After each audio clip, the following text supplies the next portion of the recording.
রাহুল আর জুয়েল দুই বন্ধু একদিন রাস্তা দিয়ে হাঁটছিল।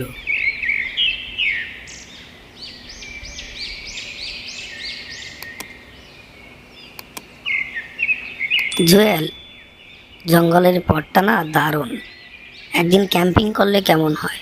হ্যাঁ, ঠিকই বলেছিস, কিন্তু তুই তো সাপ দেখলে পালাবি। ঠিক আছে, চল সামনে চল।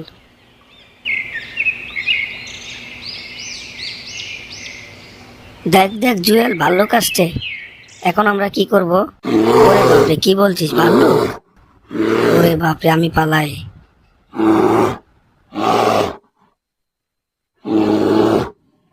কিন্তু আমি তো গাছ উঠতে পারি না, এখন আমি কি করব?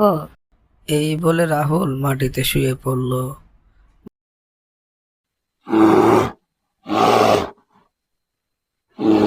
ভাল্লুক এসে ছেলেটিকে দেখতে লাগলো।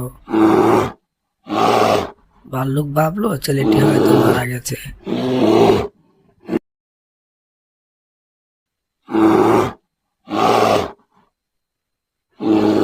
তাই ভাল্লুকটি আবার এখান থেকে চলে গেল।